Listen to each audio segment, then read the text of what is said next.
Įsivaizduokit, kad jūsų investicijos jums kiekvieną mėnesį papildomai uždirba 200, 500 ar 1000 eurų jums visiškai nieko nedarant. Ir taip gali nuskambėti kaip koksai skemas ar iš serijos tu atves 5 žmonės, kurie dirbs, jie atves dar po 5 žmonės, kurie dirbs ir tu galėsi nebedirbti iki gyvenimo galo. Dividendai veikia kitų principų. Įsivaizduokite, kad jums priklauso maža dalelytė milžiniškos žinomos ir pelningos kompanijos, kas reiškia, kad kai kompanija uždirba pelną, dalis to pelno priklauso ir jums. Atsimenu 2023 metus, kai dar tik buvau pradėjęs formuoti dividendus mokančių investicijų portfelį, per pirmus 3 2023 metų mėnesius gavau $100 dividendais ir vieniems tai gali pasirodyti daug, kitiems nelabai. Bet jeigu kada gausite pasyvių pajamų ir kažkas sakys, na ir ką tu nuveiksi su tom keliom dešimtim eurų, tai duodu 99%, kad tas asmuo iš vis nieko negauna ir tiesiog negali pripažinti, kad kažkas yra pasiekęs daugiau už jį. Jei dar tokios mes neteko sutikti gyvenime, tai laiko klausimas. Tai $100 per 3 mėnesius buvo 2023 metais, 2025 metais per 2 metus ši suma išaugo iki daugiau nei $1000 per mėnesį. Tai šiame video pasidalinsiu ne savo dividendinio portfelio sudėtimi, kur aš investuoju ir panašiai. Jį galite matyti ir sekti gyvų metu, gyvų laikus su šia nuoroda ir kiekvieno mėnesio gale dalinuosiu, kur investavau papildomai ir kaip sekasi šiam portfeliui. Tai jeigu norite gauti papildomų investavimo idėjų bent jau kartą per mėnesį, nepamirškite spustelti subscribe ir ant varpelio, kad ateitų notificationas ir nepraleistumėt video. Šiame video papasakosiu pagrindinius dalykus, ką reikėtų žinoti, formuojant asmeninį investicijų portfelį, kuris jums mokės pasyvias pajamas, parodysiu, kaip paskaičiuoti, kiek gausite pasyvių pajamų naudojant realios kompanijos pavyzdį, pademonstruosiu, kaip atrodo pats investavimo procesas ir pristatysiu metodiką, kaip, kur ir kiek investuoti, siekiant turėti diversifikuotą ir pelningą investicijų portfelį. Ir tai bus metodika, kurią galima tiesiog paimti ir nukopijuoti ir tai gali padaryti naujokas. Aš būtent taip ir pradėjau ir tęsiu. Ir kai pradėjau dividendiniam investavime, aš buvau visiškas naujokas. Taigi žiūrėkite video iki galo, klausimus galite rašyti komentaruose, pasistengsiu atsakyti į visus. Tuo labiau, jeigu dar ir prisidėtumėte prie šio kanalo augimo spustelindami like mygtuką. Pradame nuo pagrindinių dalykų, sakykime, nuo mechanikos, kada ir kodėl kompanijos moka dividendus, bei kaip paskaičiuoti, kiek kompanija man ir jums išmokės dividendų. Ne visos kompanijos išmoka dividendus, dėl to nereiktų tikėtis investuoti bet kur ir gauti dividendus. Jeigu kompanija yra dar augimo vystymosi etape, jį tikėtina uždirbamą pelną reinvestuos atgal į savo veiklą, augimą ir pajamų didinimą, kas prisidės prie kompanijos jos akcijų kainos augimo, bet pasyvių pajamų srauto tai nesukurs. Labiau subrendusios kompanijos, kurioms jau nebereikia tiek daug investuoti atgal į savo augimą arba kurioms iš viso nebereikia investuoti į savo augimą, uždirbus pelną sprendžia, kokią uždirbto pelno dalį išmokės investuotojams, akcijų turėtams ir kokią dalį reinvestuos į verslą. Sprendžia kompanijos vadovai ir valdybos. O dividendus kompanijos moka dėl gan paprastų priežasčių. Tai būdas išsimokėti uždirbamą pelną, nes kompanijų, kurių akcijas galima pirkti viešai, jų vadovai negali išsimokėti savo pelno, neišmokant pelno kitiems akcijų turėtams. Plus, dividendų mokėjimas signalizuoja, kad kompanija jau yra pakankamai subrendusi, stabili ir yra tiek rami dėl savo finansinės ateities, kad nemato poreikio kaupti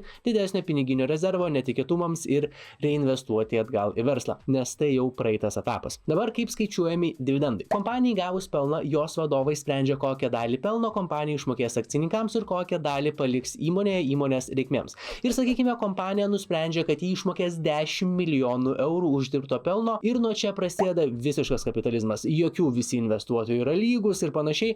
Visi investuotojai yra lygus tik toje plotmėje, kad visi investuotojai turi vienodą teisę įsigyti akcijų ir tik nuo turimų akcijų skaičiaus priklausys, kiek investuotojas gaus dividendų. Jeigu kompanija turi viso 100 milijonų akcijų ir nusprendė išmokėti 10 milijonų eurų akcininkams, reiškia už vienos akcijos turėjimą kiekvienas investuotojas gaus 10 centų. Tai jeigu aš turiu 2351 akciją, aš už kiekvienos akcijos turėjimą gausiu po 10 centų, kas reiškia gausiu 235 eurus ir 10 centų. Kompanijos moka dividendus dažniausiai kas ketvirtį, nes kas ketvirtį turi pateikti įmonės veiklos ataskaitas, tai už vieną ir paskaičiuoja, kiek uždirbo pelno ir paskaičiuoja, kiek išmokės dividendų akcininkams, bet taip pat yra kompanijų, kurios išmoka dividendus kiekvieną mėnesį, kas pusmetį ar kas metus. Dabar paimkime pavyzdį, kaip paskaičiuoti, kiek gausime dividendų. Imkime kompaniją pavadinimu Main Street Capital. Tai verslo vystymo kompanija, kuri uždirba pinigus investuojant ir padedant augti kitiems verslams. Jeigu šiuo metu kompanijos akcija kainuoja $60 ir 4 centus ir jeigu jeigu darytume prielaidą, kad ateinantis išmokami dividendai bus nemažesni už praeitus, o žiūrint istoriją, kiek kada buvo mokama dividendų, matome, kad nuo 2008 metų rugsėjo išmokami dividendai vis didėja. Tai darant prielaidą, kad ateinantis išmokėti dividendai bus bent jau tokio padydžio kaip ir praeiti, tai mūsų gauti dividendai bus 7 procentų pasyvių pajamų dydžio nuo investuotos pinigų sumos, perkant kompanijos akcijas prie $60.04 kainos. Kaip gaunasi šitas procentas? Tai kompanija išmoka dividendus kiekvieną mėnesį. Praeiti dividendai už vienos akcijos turėjimą buvo išmokėti 25 centų dydžio, tai 25 centai kiekvieną mėnesį per metus sudarys $3, kas reiškia, mes gauname 4,99 procentus pasyviomis pajamomis reguliariais dividendais. Ir gali būti taip, kad mūsų matematika, pavyzdžiui, šitie 4,99 procentai nesutampa su pateiktais skaičiais, pateiktoje statistikoje ir informacijoje apie kompaniją.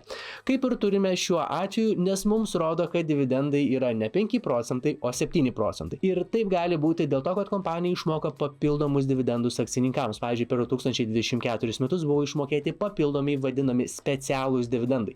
Tai jeigu reguliarių dividendų kompanija išmokėjo $3 ir specialių dividendų išmokėjo $1.20, viso gauname $4.20 dividendais per metus, o tai yra 6,995 arba apvalinus iki 100 7 procentai pasyvių pajamų. Tai šitaip gan paprastai, ko nenaudojant mokyklinę proporciją, apskaičiuojame, kiek kompanija moka dividendų procentais nuo dabartinės akcijų kainos. Dabartinė kaina yra 100 procentų, per metus gauti dividendai yra X procentų, dauginame per metus gautus dividendus iš 100 ir daliname iš dabartinės akcijos kainos. Taip, mokyklinuko lygio, bet užtat labai paprasta. Bet čia skaičiuojant pagal dabartinę akcijų kainą ir dabar kiek pasigirsiu, bet tai tik pagyvins tolimesnį pavyzdį. Aš šios kompanijos akcijas pirkau ne po $60, o po $37.07. Tai jeigu perkame kompanijos akcijas po $60.04, gauname 7 procentus dividendais, bet jeigu pirkome kompanijos akcijas po $37.07, mes gauname 11,33 procentus dividendais nuo investuotos pinigų sumos. Ir investuotojui neturėtų būti svarbi dabartinė procentinė išraiška, kiek kompanija išmoka dividendų, jam turi rūpėti, kiek jam yra išmokama dividendų, skaičiuojant pagal kainą, kurią jisai ar ji pirko akcijas. Angliškai šis terminas vadinasi yield on cost. Taigi, tai, kad kylant akcijų kainai matome mažesnį išmokamų dividendų procentinę išraišką, pavyzdžiui, aš kai investavau, aš gaunu 11,33, o dabar matau 7, tai mums tai nemotais, jeigu jau esame įsigiję kompanijos akcijų. Aišku, kartais būna, kad kompanija toliau moka tokio padydžio dividendus ir juos netgi didina po truputį, pačios kompanijos akcijų kaina būna pakritusi žemiau nei kaina, už kurią mes pirkome akciją. Turiu aš ir kelias tokias kompanijos. Tai tokiu atveju visai svarstytinas variantas nusipirkti dar akcijų ir už jas gauti didesnį yield on cost negu nuo pirmiau pirktų akcijų. Dabar kaip atrodo dividendus išmokančių akcijų pirkimas, kaip į kur gaunami dividendai, kaip juos persivesti į savo banko sąskaitą ir apie metodiką, kaip pradėti formuoti savo dividendinį portfelį. Pirkti akcijoms bus reikalinga online vertybinių popierių brokerio paskyra, kurį brokerį benaudotumėt didelio skirtumo nėra. Svarbiausi 3 momentai, kriterijai, ką sakyčiau, reiktų atkreipti dėmesį, renkantis per kur pirksite investicijas, yra pasirinkti licenzijuotą brokerį, kad jūsų kaip investuotojų interesai būtų saugomi ir prižiūrimi atsakingų valstybinių instancijų. Antras kriterijus yra investicijų pirkimo mokesčiai ir pardavimo mokesčiai. Tai yra brokerių, kurie už akcijų pirkimą pardavimą ima 10 ar net kelias dešimtis eurų, yra brokerių, kurie taiko kelių eurų mokestį, tai nepermokėkite.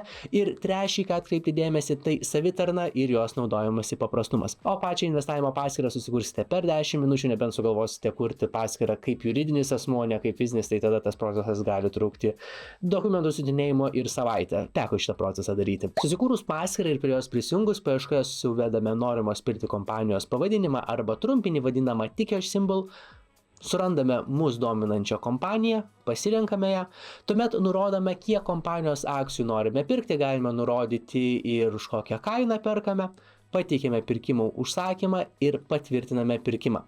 Pats investavimo procesas iš tiesų yra labai paprastas ir greitas, tik labai mistifikuotas ir iš pirmo žvilgsnio dažnu atveju bauginančiai atrodantis. Ką tik demonstruotas investavimo akcijų įsigijimo procesas buvo darytas per Freedom24 online vertybinių popierių brokerį. Brokeris yra licenzijuotas ir taiko vienus mažiausių investavimo mokesčių Europoje. Akcijų pirkimas kainuoja fiksuotą 2 eurų mokestį plus 2 centai už kiekvieną perkamą akciją. Pavyzdžiui, jeigu pirktumėme 10 akcijų, sumokėtume 2 eurus, už patį pirkimą ir papildomus 20 centų. Holdingo, kuriam priklauso Freedom Issuer brokeris, akcijas taipogi galima įsigyti antroje iš didžiausių pasaulio JAV Nasdaq vertybinių popierių biržoje. Jeigu dar neturite Freedom 24 paskyros, video aprašyme rasite varinę registracijos nuorodą ir visi, kas atsidarys paskyras ir pradės investuoti nuo 24 metų spalio iki 25 metų vasario 28 dienos, gaus iki 20 atsitiktinių akcijų dovanų, kad investavimo pradžia būtų įsimintinesnė ir kiekvienos akcijos vertė gali siekti $800. Specialius šios akcijos kodus ir sąlygas rasite video aprašyme ir čia įdėsiu step by step mano paruoštą registracijos gidą. Gerai, nusipirkome dividendus mokančios kompanijos akcijų ir mokame apskaičiuoti, kiek gausime dividendų pasyviomis pajamomis. Dabar klausimas, kaipgi mes gausime tuos dividendus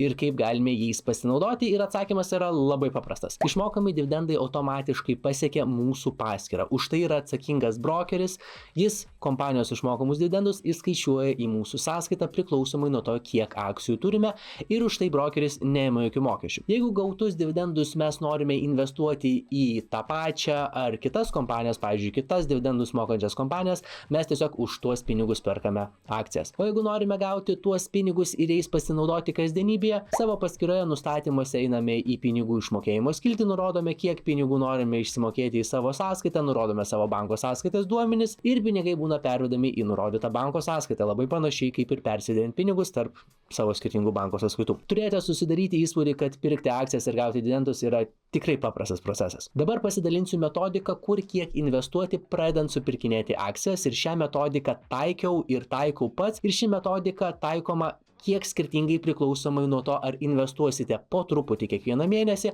ar jau turite didesnę sumą pinigų, kurią norite įdarbinti ir gauti pasyvias pajamas. Gera, pavadinkime, nykščio taisyklė, tai čia kaip tas akcijas, ir šią metą like po video. Tai gera nykščio taisyklė, siekiant turėti diversifikuotą dividendinį investicijų portfelį ir investuoti bent jau į 5 skirtingus ūkio sektorius ir 5 skirtingose ūkio sektoriuose veikiančias 5 kompanijas, kiekvienam sektorėje po 5 kompanijas. Paprastai daugiausiai dividendų mokančios kompanijos galima rasti šiuose ūkio sektoriuose, tai nekilnojamo turto, tai būtų pagrindė nekilnojamo turto trustai, angliškai tai yra Real Estate Investment Trust arba trumpiniu tiesiog REIT.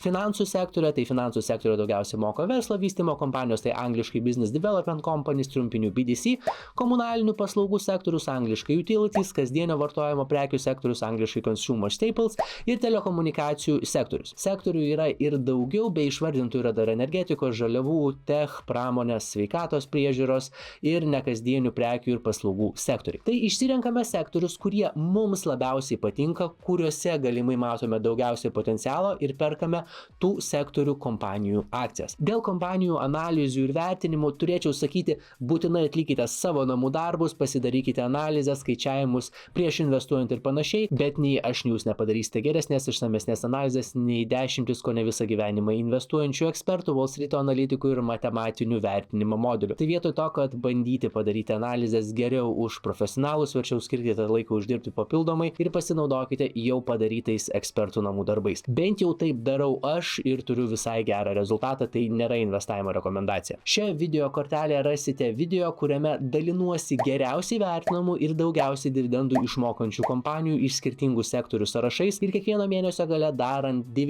savo dividendinio portfelio ir į naujų investicijų apžvalgas, dalinuosi naujausiais geriausiai vertinamų ir daugiausiai dividendų išmokančių kompanijų sąrašais. Tai jeigu norite gauti ir nepražiopsoti šviežiausių investavimo idėjų ir sąrašų, nepamirškite spragtelti subscribe mygtuko ir ant varpelio, kad gautumėt notificationą, kai bus publikuotas naujas video. Paskutinis žingsnis ir dažniausias klausimas iš norinčių taikyti šią strategiją būna, kokia seka pirkti investicijas naudojantis šią metodiką, ir kaip minėjau, yra 2 būdai metodikai taikyti. Pirmas būdas, jeigu planuojame investuoti po 200 ar 500 ar bet kokią kitą sumą pinigų per mėnesį ir po truputėlį pildysime investicijų portfelį, galimai papildomai reinvestuojant gaunamus dividendus. Tokiu scenarijumi pirmą išsikeliame tikslą, kokio dydžio investicijų portfelį norime turėti. Pavyzdžiui, mūsų pirminis tikslas yra būti suinvestavus 20 000 eurų, kas reiškia, mes į kiekvieną iš 5 sektorių investuosime 4 000 eurų, kas bus po 800 eurų į vieną kompaniją. Tai ką ir kaip mes darome? Pradedame nuo sektoriaus mokančio daugiausiai dividendų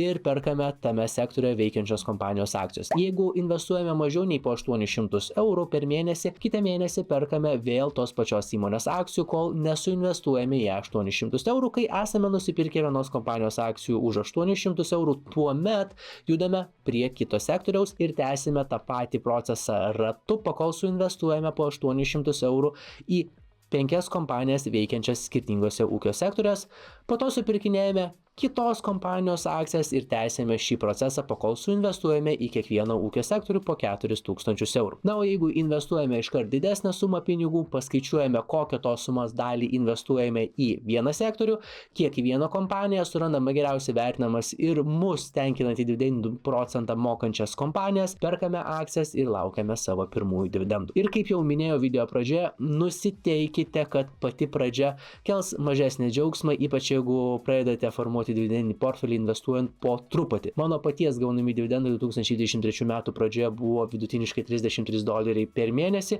kas yra lygų gal papildomam nedideliam apsipirkimui parduotuvėje, bet po truputėlį didinant investicijų portfelį ir reinvestuojant gaunamus dividendus, atitinkamai augs ir gaunamos pasyvios pajamos. Su šią nuorodą galite matyti ir nemokamai sekti mano dividendinį portfelį, tai nuoroda beje neveiks per mobilias naršyklės, tai išsisaugokite ir kai būsite prie kompiuterio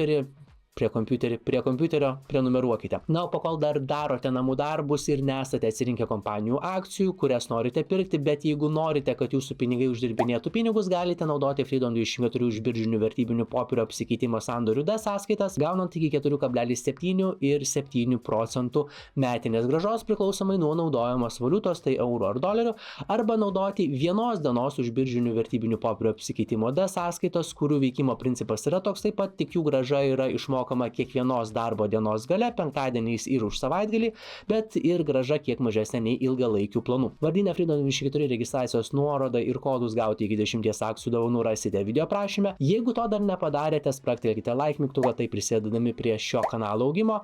Čia galite pamatyti plačiau apie mano turimą dividendinį portfelį ir pasisemti investavimo idėjų, sėkmingų investavimo ir pasimatome kaip visat pirmadieniais, antradieniais ir kartais sekmadieniais.